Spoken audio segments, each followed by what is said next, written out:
what you don't realize about fear. Welcome to the Hopefulist with me, Wendy McClure.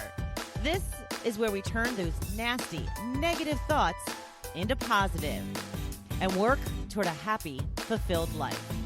Now, let's get started. All right. Thank you for joining me. I so appreciate you tuning in to the Hopefulist for your dose of inspiration and positivity. Starting out with the quote of the day coming from Mark Twain. I've had a lot of worries in my life, most of which never happened. Love that. Just goes to show. Reinforces the fact that we already know we worry about so much that we don't have to worry about. There's no reason to worry until you have a reason to worry. I know. Easier said than done, as is everything in life. Everything is easier said than done. We have to figure out a way to make it work for us. There you go. All right, talking about some good news today. Guess what? We love our cars. Over half of Americans have had some sort of the best moments of their lives in a car. That's right. A vroom vroom. Americans have a nostalgic appreciation for their cars since the pandemic, according to a new poll. And it's no wonder 40% of them have experienced epiphanies or eureka moments while sitting in those cars. A survey of 2,000 American drivers and car owners explored the relationships that people have with their vehicles. It found that there's no shortage of life-altering moments happening behind those 2 or 4 doors, from making a commitment to positive change, listening to the Hopefulist, it doesn't say that part, to coming up with a business idea or figuring out an invention. The survey conducted by One Poll was commissioned. We don't care about that. Many Americans reduced their driving during the pandemic, but the study shows that cars remain an essential part of our lives.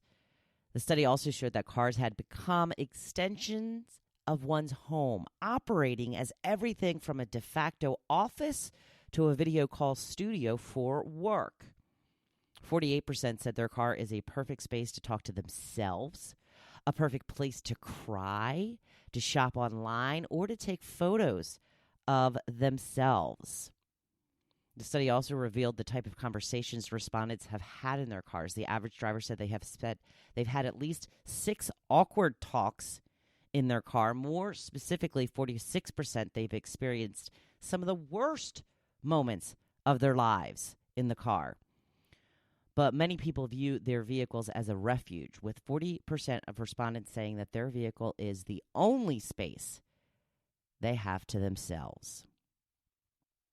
58% said they had some of the best moments of their lives sitting inside their ride, and 2 of every 5 people surveyed said they are ready to hit the open road again. There you go. You know what's great about the car is, when you're driving, usually a lot of times you're listening to the radio, you're listening to some music, so that gives your mind a chance to wander a little bit. When your face isn't in your phone, unless you're listening to a podcast or something, you're not paying strict attention. So your mind gets a chance to wander a little bit, which is something so rare in this day and age. We never just sit and let our minds wander. And that's why we don't know ourselves like we have in the past, like generations before us. We don't know what we want. We don't know what makes us happy. We don't know what makes us unhappy because we never sit and feel. We just do. Distract. I've talked about the book Untamed before, by Glennon Doyle. I love it. And in this book, one part, she had talked about her daughter, young daughter, I don't know how old, maybe 7, 8, 9, something like that, comes out of the shower one day, and she's like, Mom, I had this great idea while I was in the shower. And she says, I find it odd. I have a lot of great ideas in the shower. And why do you think that is, Mom? And she says, well, some people call that thinking. I mean, she said it in a nice way, but it's funny when you think about it. Some people call that thinking. When do we ever just sit and think anymore? The shower is the perfect time. We're definitely not having our face in our phones. Are we? Are people on their phones in the shower? I'm thinking no, but I'm thinking there's also people that have managed to figure that out. I personally don't want to. I don't advise it. I think that you should leave your phone outside of the shower. But I'm sure there are some people that are making it work for them. But the shower is the one place where you can just sit as you're cleaning yourself and let your mind wander. I don't listen to music much when I shower. I usually just, have nothing on. I know some people do distract themselves with podcasts, educational stuff, or just music. Again, music, you can kind of think and have music on at the same time. If you're listening to something, that usually takes a little more attention. So maybe give it a try. Just listen to music in the car after you finish this podcast, of course. Give your mind some time to wander. Maybe when you take a shower in the morning, don't have the news on in the background. Don't have anything playing. Just kind of let your mind go for a little bit. See what you come up with. It's kind of amazing. Some people call that thinking. I love that line. Some people call that thinking. Love it. All right, on to the topic of the day. We're talking about fear and what you may not realize about fear. I already read the quote. I'll read it again. I've had a lot of worries in my life, most of which never happened. Just love this quote from Mark Twain because, yeah, so true. We spend so much time worrying and being afraid of things that never happen. It's such a waste of time, energy, and stress. There is so much we want to do in life, yet we talk ourselves right out of it because it can seem scary. We worry about things that will happen if we do what we really want to do. For the most part, if it isn't scary, it's not usually worth it. We only get scared about things that are really important to us. I remember one time when I was working at the Wall Street Journal radio network. I mean, this was a job that was just high profile. I was on 200 stations at once. You had to be good to be in this studio. And I constantly second-guessed myself. I was constantly thinking, you don't belong here, you don't belong here. And I was always panic-stricken when something went wrong. Because I was like, oh, this is it. This is going to finally drive them over the edge. They're going to fire me. I'll be out on my butt. It's just not going to work for me here. And I remember one time somebody had posted in one of the studios, because there was like 10 studios there. In one of the studios, somebody had posted something to the effect. I don't remember the exact wording, but basically what it was saying is, if you're still panicking, it's because you still care. If everything goes wrong and you don't really care, then you're not going to get upset about it. But if it's something's really important to you, like my keeping that job there at the Wall Street Journal, I will panic when things go wrong because I want to make sure I'm doing a good job. You get what I'm saying? You picking up what I'm throwing down? Are you smelling what I'm selling? And I am happy to report that I was able to stick with that job with a couple of on and offs throughout the years. It was always like a little part-time gig until they closed their doors and went out of business. Oh, my goodness. Speaking of which, I've been working on my own business for over 2 years now. Yes, it's been very scary. Yes, I've had all kinds of thoughts about why I should just throw in the towel. I've told myself a bunch of times that I can't do this. And I'm wasting so much money continuing to try. Not only that, but I'm losing out on money by not going to get a regular job now and start contributing to this household. I know that if my why wasn't so freaking strong, I would be sitting behind a desk somewhere doing a 9-to-5 job. Luckily, I have a sense of my higher purpose, and that is what keeps me going. Now, hopefully you all know my purpose here by now. I want to help everyone turn their negative thoughts into positive. I want to help pessimists become Hopefulist. And I want to offer a daily dose of inspiration and positivity that is to all who want it. I started out doing a blog, which led to this podcast. This business has evolved so many times. I've done speaking events, which I love, but the pandemic put a kink in doing more of those. And, well, to be completely honest, as much as I love speaking to crowds of people, it still scares the bejesus out of me. So let's dissect this fear a little bit and see how it is affecting my goal of doing more speaking events. I tell myself it's too hard right now because of the effects of the pandemic, and they're ramping up again.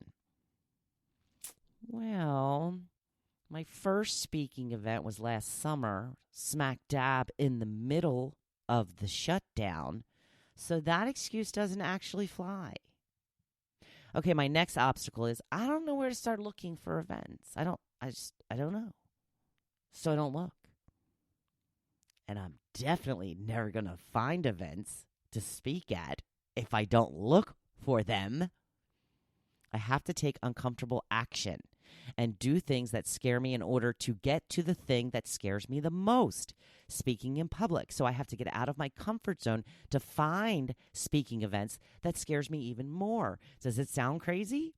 Not really, because I love it. So crazy, but I love it. So why do I want to pursue this? I guess it's the same reason people jump out of airplanes and zip line over mountains. It's scary as all get out, but it's exciting and exhilarating as well. Plus, I truly want to help people discover they have the power to live the exact life they dream of. I know this is my purpose right now, and I want to help as many people as I can realize that. There are all types of fears that stop us from doing what we really want to do all the time. And they usually show up in the form of excuses. So we have to get better at recognizing what is an excuse that is just made out of fear. Let's take a typical goal of better health. We all know what we need to do in order to get healthier. We know. We have to eat better. We have to move more often. But we hesitate to do those things. Why? Because we fear it's going to cause us pain. We like being able to eat whatever we want. We have habits that we would need to change in order to be healthier, and we know that can be hard.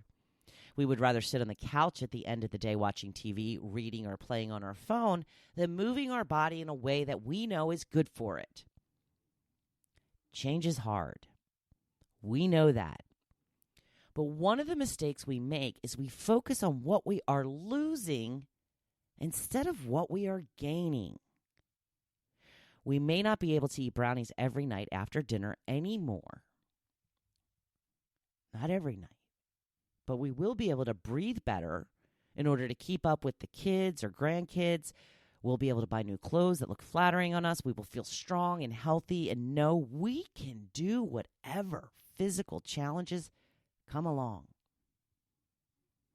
When afraid of making change, focus on the good that will come out of it. Not what you are losing. I say this all the time. It's very simple. Not easy, but simple. Again, we all know already what we have to do. It's just a matter of making ourselves do it. So shift your focus and quell some of your fears by looking at the plus instead of the minus. Fears will creep up throughout your entire lifetime.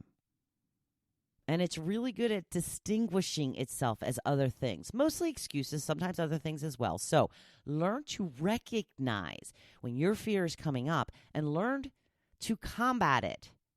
Once you understand why you are afraid, it's much easier to let it go. I won't sing Let It Go. I was tempted for a second, but I won't do that to you. And for goodness sake, stop worrying about things that haven't happened. If you would like to take advantage of a deep dive phone call with me to examine some of the fear you think may be stopping you, then let me know. shoot me an email. thehopefulist1@gmail.com. If you like today's episode, please subscribe so you can get all my episodes when they come out. Leave me a review if you wish. I wish you would. And please share this with your friends. I will be most grateful. Now, go on out there and be badass this week. I'm always here cheering you on. Thank you for listening to The Hopefulist. Now, don't you feel good? Make sure you come back next week. See you then.